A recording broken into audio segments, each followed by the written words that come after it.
Student साडा अज का topic है वन वर्ड फॉर मैनी। मतलब बहुत सारे शब्दों ਲਈ ਜਦੋਂ ਅਸੀਂ ਇੱਕ ਸ਼ਬਦ ਯੂਜ਼ ਕਰਦੇ ਹਾਂ। ਇਹੀ ਸੇਮ ਚੀਜ਼ ਤੁਸੀਂ ਪੰਜਾਬੀ ਔਰ ਹਿੰਦੀ ਵਿੱਚ ਵੀ ਕਰਦੇ ਹੋ। ਬਹੁਤੇ ਸ਼ਬਦਾਂ ਲਈ ਇੱਕ ਸ਼ਬਦ ਪੰਜਾਬੀ ਵਿੱਚ ਕਰਦੇ ਹੋ। ਹੁਣ ਇਹ ਦੇਖੋ ਜਿਹੜਾ ਸਾਡਾ ਫਸਟ ਸੈਂਟੈਂਸ ਹੈ ਉਹ ਕੀ ਹੈ, something that can be heard. Heard मतलब सुनना, ठीक है ना। कोई चीज़ ਜਿਹੜੀ ਸੁਣੀ ਜਾ ਸਕੇ। और इन्ना वड्डा सेंटेंस बोलने की जगह असी इहदे लई किहड़ा वर्ड यूज़ कर सकते हैं, ऑडिबल। किहड़ा, ऑडिबल।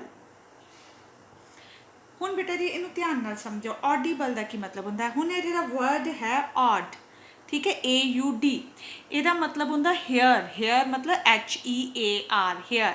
हेयर मतलब सुनना। इबल मतलब एबल, मतलब कोई चीज़ जिहड़ी असी सुन सकते हैं। ऑड हेयर एबल मतलब सुनन दे योग। तो तुसी तुहानू पेपर विच क्या आएगा, something that can be heard, तुसी ओदी जगह की लिख दोगे, ऑडिबल। ठीक है, कोई सेंटेंस तुहानू लर्न करने की लोड़ नहीं, तुहानू सिर्फ ए वर्ड ही लर्न करना पैना। ए देखो ऑडी, ऑडी तुसी कार का नाम भी सुनिया होना, ऑडी कार। ठीक है, उहदे तो इनू याद रखो, AUDI, ऑडिबल, BLE। ठीक है, ऑडिबल। लेकिन वर्ड की आ गया, something written by an unknown person. ठीक है, हुण सेंटेंस देखो, समथिंग रिटन बाय, कोई चीज़ जिहड़ी है वो लिखी होए किसी अननोन पर्सन, मतलब उस पर्सन का पता ना हो। जिदा कोई सपोज करो पोएम है या कोई स्टोरी है, उहदे सानू राइटर का नाम नहीं पता, पोएम दे सानू पोएट का नाम नहीं पता।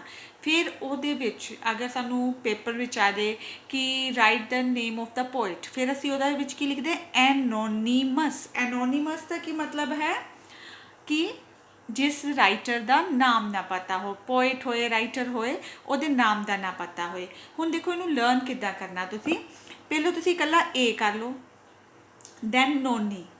ठीक है, नोनी, फिर मस। ठीक है, मेरे नाल नाल बोल के देखो, अनोनीमस। अनोनीमस मतलब किसी भी राइटर या पोएट का नाम का ना पता होए, उन्होंने असी कहने हैं अनोनीमस। हुण इहदे च जिहड़ा बेटा वर्ड है ना, ओनिम। ओनिम का मतलब की हुंदा है, ओनिम का मतलब हुंदा नेम। ठीक है, तो एनोनिम मतलब नाम का ना पता होना। ठीक है, तो हुण तुसीं इहनूं लर्न किद्दां करना, पहलों कल्ला ए, दैन नोनी। नोनी बड़े बच्चों का नाम भी, छोटे बच्चे नूं असीं प्यार नाल नोनी नोनी भी कहते हैं, उहदे तो याद रखना अनोनीमस। ठीक है, एनोनीमस। ओके, हुण अपना साडा थर्ड सेंटेंस देखो, यह की है, एफीडेविट। एफीडेविट वर्ड का की मतलब हुंदा है, तुसीं कई बार देखा होएगा कि स्टैंप पेपर ते कोई नोट वगैरह लिखते, अगर सपोज कोई विल करनी है, वो सब चीज़ां जिहड़ियां स्टैंप पेपर ते हुंदे, उहनूं कहंदे एफीडेविट। एफीडेविट की हुंदा है, कोई भी रिटन डिक्लेरेशन। रिटन डिक्लेरेशन मतलब लिखती तौर पर कुछ डिक्लेयर किया है इन द प्रेजेंस ऑफ मैजिस्ट्रेट। कोई भी मैजिस्ट्रेट मतलब जज के सामने लिखती रूप विच जिहड़ा कोई भी असी डॉक्यूमेंट प्रेजेंट किया है, उन्होंने कहते हैं एफीडेविट। ठीक है, हुण तुहानूं पेपर च की आएगा, written declaration made on oath in the presence of magistrate. ए मैं तुहानूं लिखवाए हुए है सारे, तुसीं नाल अपनी नोटबुक खोल लो, उहदे तो पढ़ के देखो। हुण इहनूं याद करन दा देखो तरीका, पहलों तुसीं वर्ड कल्ला करना एफी। ठीक है, एफी, ये स्पैलिंग याद कर लो, then dave it, affi dave it, affidavit. ठीक है, की बोलना, एफीडेविट। समझ आ गया। एफीडेविट की हुंदा, तुसीं बहुत बारी देखा होएगा, एक स्टांप पेपर हुंदा है जिते स्टैंप लगी हुंदी है, स्टैंप पेपर उन्होंने कहते हैं। वो जिहड़ा स्टैंप पेपर हुंदा वो एफीडेविट हुंदा। कई बार तुसीं स्कूल विच भी तुहानूं कहंदे हैं कि तुसीं अगर अपना नाम चेंज कराना तो एफीडेविट लिखवा के लियाओ तहसीलदार कोलों। ठीक है, दैन हुण साडा फोर्थ वर्ड की है, देखो ध्यान नाल, फोर्थ वर्ड है साडा अथीस्ट। हुण जिहड़ा तुहानूं यह वर्ड तुसीं लर्न करना, अथीस्ट। ठीक है, हुण इहदा मतलब की है, atheist, one who does not believe in God. ठीक है, वन मतलब कोई भी, does not believe in God, जेड़ा कोई एक पूरा सेंटेंस की है, one who does not believe in God, मतलब अगर कोई भगवान ते विश्वास नहीं करता, ठीक है, गॉड मतलब अगर जी कैपिटल पाया है तो मतलब भगवान। अगर असी सपोज करो जी, वैसे मैं तुहानूं यह गल समझाने लगी, अगर साडे कोल जी छोटा है इसका मतलब देवता, ठीक है, असी भगवान लिए हमेशा जी कैपिटल पाने हैं। हुण तुहानूं सेंटेंस आएगा one who does not believe in God, जेड़ा भगवान ते विश्वास नहीं करता उन्होंने असी की कहने हैं, सानूं पंजाबी च तो सारिआं नूं पता है, हिंदी पंजाबी च उन्होंने की कहीदा, नास्तिक, पर इंग्लिश की कहते अथीस्ट, याद रखना अथीस्ट, ठीक है। स्पैलिंग तो ईजी है, अ लिख के दैन द लिख के फिर इस्ट लिख देना, ठीक है। अथीस्ट, THEI आ गया तो थी दा आ गई, साउंड आ गई।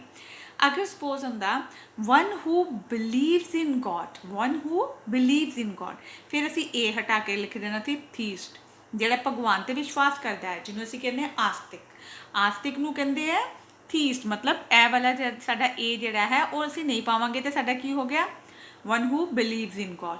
पर जे असीं लिखना one who does not believe in God, फिर असीं ए वर्ड याद रखना की है अथीस्ट। नेक्स्ट सेंटेंस की आ गया, a government by one person और वन पार्टी। हुण देखो बेटा एक गल नूं दिमाग विच रख लो कि गवर्नमेंट की इंग्लिश की हुंदी है क्रेसी, ठीक है। क्रेसी वर्ड जिहड़ा है यह गवर्नमेंट लिए यूज़ हुंदा है, एक ग्रीक वर्ड है, ओके। दैन ऑटो, ऑटो का की मतलब है तुहानूं पता ही है, हुण तुसीं ऑटो नहीं जिहड़ा ऑटो चलाने हैं, ऑटो का मतलब हुंदा अपने आप, खुद, सैल्फ, अपने आप जिहड़ा काम करदे। हुण इहदा की मतलब बनिया अपने आप वाली सरकार, ठीक है।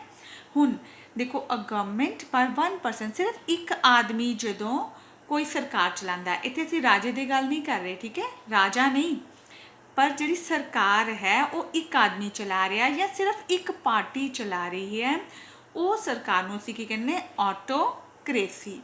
हुण ये याद रखना कोई भी तुहाडा गवर्नमेंट वाला आएगा 99% विच असीं क्रेसी लगाने हैं, ठीक है, ऑटोक्रेसी, ऑटो मीन्स अपने आप, क्रेसी मतलब सरकार, कोई सरकार जिहड़ी एक इंसान या एक पार्टी चला रही है, अपने आप चला रही है, उन्होंने कहांगे ऑटोक्रेसी। नैक्सट देखो, life story of a person written by himself, जो किसी इंसान ने अपनी जिंदगी की स्टोरी जिहड़ी है खुद लिखी होए, हिमसैल्फ लिखी होए, उन्होंने असीं कहने ऑटोबायोग्राफी, ठीक है। हुण ध्यान नाल सुनो, ऑटो असीं पहलों ही कर चुके हैं, ऑटो का मतलब अपने आप, ठीक है, आ गया ना, हिमसैल्फ अपने आप लिखी है। ग्राफी भी बेटा एक ग्रीक वर्ड है जिहदा मतलब हुंदा है टू राइट, कुछ लिखना। बायोग्राफी हुण जिहड़ा वर्ड है बायोग्राफी, इहदा मतलब हुंदा है लाइफ स्टोरी नूं लिखना, ठीक है। अगर ते कोई होर जिद्दां असीं सपोज किसी की लाइफ स्टोरी लिखते हैं तो उन्होंने असीं कहांगे बायोग्राफी, पर अगर मैं अपनी लाइफ स्टोरी लिखती हैं तो मैं उन्होंने कहांगी ऑटोबायोग्राफी की अपनी लाइफ स्टोरी, ठीक है, समझ आ गया। इनू याद किद्दां करना, 3 पार्ट्स विच याद करना, पहले ऑटो, तुहानूं पता ही है ऑटो दी स्पैलिंग, बायो, ठीक है, दैन ग्राफ तुसी मैथ्स विच यूज़ करते हो, ठीक है, ग्राफ तो ग्राफी वर्ड याद कर लेना, ठीक है, ईजी। हुण एक बारी आपां 6 से 6 वर्ड्स दोबारा कर दिए। फर्स्ट वर्ड सी ऑडिबल, ऑडिबल मतलब ऑडिबल, जिहड़ी चीज़ नूं सुनिया जा सके। दैन सी एनोनीमस, एनोनीमस, ठीक है, इन्हूं याद रखना। एनोनीमस मतलब जिस भी राइटिंग दा राइटर ना पता होए, बेशक कोई स्टोरी होए, नॉवल होए, कोई ड्रामा होए या कोई पोएम होए, अगर उहदे सानूं राइटर या पोएट दा नहीं पता तो उहदे नाम की जगह ते की लिखांगे एनोनीमस। दैन थर्ड सी एफीडेविट, मैं तुहानूं कहा सी कोई भी असीं रिटन डिक्लेरेशन करते हैं, जो सपोज कोई असीं अपनी वसीयत बनाने हैं, कुछ भी बनाने हैं, तो वो एक स्टैंप पेपर हुंदा है जिहड़ा सानूं तहसील तो जाके लैना पैंदा है, वो पेपर नूं एफीडेविट कहंदे हैं, ठीक है। दैन आ गया one who does not believe in God, जिहड़ा भगवान ते विश्वास नहीं करता, एथीस्ट, ठीक है, atheist. then a government by one person or one party, ਜਦੋਂ ਇੱਕ ਹੀ ਪਰਸਨ ਜਾਂ ਪਾਰਟੀ ਦੀ ਸਰਕਾਰ ਹੁੰਦੀ ਹੈ ਉਹਨੂੰ ਕੀ ਕਹਿੰਦੇ, ਆਟੋਕ੍ਰੇਸੀ, ਠੀਕ ਹੈ, ਇਹਨੂੰ ਯਾਦ ਰੱਖਣਾ, ਆਟੋਕ੍ਰੇਸੀ। then ਆ ਗਿਆ life story of a person written by himself, ਅਗਰ ਇੱਕ ਇਨਸਾਨ ਦੀ ਲਾਈਫ ਸਟੋਰੀ ਜਿਹੜੀ ਉਹ ਲਿਖੀ ਗਈ ਹੈ ਬਾਏ ਹਿਮਸੈਲਫ, ਉਹਦੇ ਆਪਣੇ ਦੁਆਰਾ, ਉਹਨੂੰ ਕਹਾਂਗੇ ਆਟੋ ਬਾਇਓਗ੍ਰਾਫੀ। बेटा इनू बार बार पढ़ोगे वर्ड सानू ईजीली लर्न हो जाएंगे। हुण बेटा साडा 7th वर्ड देखो, a word opposite in meaning. ਇਹ ਤੁਸੀਂ ਬਹੁਤ ਵਾਰੀ ਪੜ੍ਹਿਆ ਹੋਇਆ, ਤੁਸੀਂ ਛੋਟੇ ਕਲਾਸਿਸ 'ਚ ਜਿੱਦਾਂ 9th ਕਲਾਸ ਵਿੱਚ ਵੀ ਕੀਤੇ ਹੈ ਓਪੋਜ਼ਿਟ ਵਰਡਸ ਲਰਨ, ਠੀਕ ਹੈ। ਅਤੇ ਇਹਨੂੰ ਅਸੀਂ ਕੀ ਕਹਿੰਦੇ ਹਾਂ, ਐਂਟੋਨਿਮ। ਕੀ ਕਹਾਂਗੇ, ਐਂਟੋਨਿਮ। ਲਿਖਣ 'ਚ ਕੀ ਹੈ, ਐਂਟੋਨਿਮ, ठीक है, पर बोलन च इनू एंटोनिम नहीं बोलना, इनू की बोलना, एंटोनिम, ठीक है। इनू पंजाबी च तुसी लिख भी सकते हो, नाल नाल बेशक लिख लो पेंसिल दे नाल अपनी नोटबुक से, एंटोनिम, ठीक है। हुण देखो इनू किद्दां याद करना, दो तरीके है, या तो कर लो पहलो एन दैन टू दैन निम, ठीक है, इस तरह स्पैलिंग याद कर लो। या दूसरा तरीका की है, पहलो तुसी कर लो एंटो फिर अगे कर लो निम, ठीक है, जिस तरह तुहानूं ईजी लगता बेटा। पर जो भी कोई स्पैलिंग, क्योंकि ये मार्क्स तुहानूं तां ही मिलणगे अगर तुहाडे स्पैलिंग्स ठीक होणगे। सो ਜਿਹੜੇ स्पैलिंग्स लर्न करने हैं ਉਹਦੇ ਵਿੱਚ हमेशा वर्ड ਨੂੰ डिवाइड करके ही लर्न करो ताकि ਤੁਹਾਨੂੰ ईजीली लर्न हो जाए। सो ਇਹਨੂੰ ਕੀ बोलना, एंटोनिम, पर लिखण च एंटोनिम है, ठीक है। एंटोनिम मतलब जिस किसी भी वर्ड का ओपोजिट, ठीक है, जिदा असीं कहने बहुत सारे एंटोनिम तुसीं किते ब्लैक, ब्लैक का एंटोनिम वाइट, ठीक है ना, टॉल, शॉर्ट, ठीक है। फैट, फैट का की एंटोनिम होएगा, थिन, ठीक है। नैक्सट देखो मैडिसन, मैडिसन का तुहानूं सब नूं पता की हुंदी, मैडिसन दवाई। To counteract the effect of poison, कोई भी दवाई ਜਿਹੜਾ ਪੋਇਜ਼ਨ ਦੇ ਇਫੈਕਟ ਨੂੰ ਖਤਮ ਕਰ ਦੇ, ਠੀਕ ਹੈ, ਉਸ ਨੂੰ ਅਸੀਂ ਕੀ ਕਵਾਂਗੇ, ਠੀਕ ਹੈ, ਉਹਨੂੰ ਅਸੀਂ ਕੀ ਕਵਾਂਗੇ, ਐਂਟੀ, ਐਂਟੀ, ਐਂਟੀ ਮਤਲਬ ਪਤਾ ਹੀ ਹੈ ਤੁਹਾਨੂੰ, ਓਪੋਜ਼ਿਟ, ਡਾਟ, ਕੀ ਕਵਾਂਗੇ, ਐਂਟੀਡੋਟ। ਕੋਈ ਵੀ ਦਵਾਈ ਜਿਹੜਾ ਜ਼ਹਿਰ ਦਾ ਅਸਰ ਖਤਮ ਕਰ ਦੇ ਉਹਨੂੰ ਕਹਿੰਦੇ ਐਂਟੀਡੋਟ, ਠੀਕ ਹੈ। ਹੁਣ ਇਹਨੂੰ ਯਾਦ ਕਰਨਾ ਤਾਂ ਈਜ਼ੀ ਹੈ, ਐਂਟੀ ਦੇ ਤਾਂ ਤੁਹਾਨੂੰ ਸਾਰਿਆਂ ਨੂੰ ਸਪੈਲਿੰਗ ਆਉਂਦੀ ਹੈ। अगे वर्ड कर लो यार डॉट, DOT तक नहीं रखना, ठीक है, याद रखना टी के पिछे असी ई भी लगानी, एंटीडोट। हुण बेटा मैं तुहानूं कोई होर दस्सण लगी हाँ, तुसीं ए वाली सेंटेंस नूं नहीं लर्न करना, सिर्फ इन्हूं समझना है। पेपर 'च तुहानूं सेंटेंस लिखिया होया आएगा, जो तुहानूं सेंटेंस लिखिया होया आएगा तुसीं इहनूं बस पढ़ना है और तुसीं इस वर्ड नूं उत्थे लिख देना है, राइट। नैक्सट देखो representative of government with full authority, ठीक है। अथॉरिटी का तुहानूं सब नूं मीनिंग पता होएगा, अथॉरिटी मतलब पावर, ठीक है। सरकार दा कोई भी रिप्रजेंटेटिव क्या हुंदा, रिप्रजेंटेटिव हुंदा कोई नुमाइंदा, उन्हां दा कोई आगू जिन्हों पूरी अथॉरिटी दिती होए, ठीक है, उन्होंने असी की कहने हैं। जिद्दां सपोज करो हुण देखो सरकार दा आगू कोई नुमाइंदा जिन्हों पूरी अथॉरिटी, पूरी सरकार ने पावर दी हो। हुण जिद्दां सपोज करो बेटा इनू वैसे की कहते हैं, एंबैसडर, एंबैसडर मतलब राजदूत। हुण जिद्दां साडे देश के राजदूत, एंबैसडर दूसरे देशों भेजे होंदे है, इस तरह दूसरे देशों के राजदूत साडे देश में आए होंदे है, मतलब सरकार ने अपना कोई ऑफिसर भेजा होंदा जिन्हों पूरी अथॉरिटी होंदी है सरकार वालों, ठीक है। राजदूत तुहानूं शायद पता ही होएगा। हुण इहनूं याद करन दा देखो तरीका,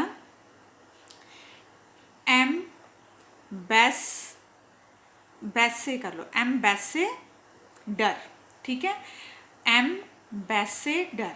सैकेंड तरीका भी मैं तुहानूं दस्सण लगी, तुहानूं जिहड़ा ठीक लगे। पहलो कर लो तुसी वर्ड अंब, अजकल अंब बहुत होंगे है ना, उत्थों याद कर लो पहले, पर इनू अंबैसडर नहीं बोलना, ठीक है। एम अंब, ऐस, ऐस तो तुहानूं पता की हुंदा, गधा, ठीक है, ਹੁਣ ਵੈਸੇ ਗੱਲ ਤੇ ਨਹੀਂ ਕੋਈ ਬੰਦੀ कि अंब ते गधा, पर चलो ਅਸੀਂ ਤੇ स्पैलिंग ही लर्न करने हैं। अंब एस एडर, ठीक है। अंब एस गधे तो डर, या गधे अंब तो डर, कुछ भी तुसी बोल सकते हो, पर तुसी इहदे स्पैलिंग ठीक सिर्फ लर्न करने हैं। Ambassador, ambassador, okay. लास्ट है a word the meaning of which is not clear. कोई भी वर्ड जिहदा मीनिंग ही ना क्लीयर होए, ठीक है। कोई भी वर्ड जिहदा मीनिंग ना क्लीयर होए। हुण इनू की असीं बोलांगे, फिर देखो जी अजकल गर्मियां ते अंब बार बार आई जा रहा है, पर इत्थे हुण आपां अंब दी जगह की बोलांगे, अंबी, ठीक है। एम्बीग्यूअस की बोलांगे, एम्बीग्यूअस। मैं तुहानूं एक बारी पंजाबी च भी तुहानूं लिख के दिखा दिंदी हां कि असीं इनू नाल नाल तुसीं पंजाबी च अपने आप भी लिख लेना है। एम्बीग्यूअस,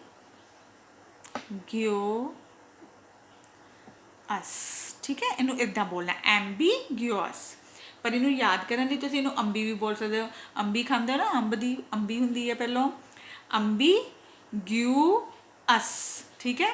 अंबीग्यू, फिर उस तो बाद आ गया अस, ठीक है।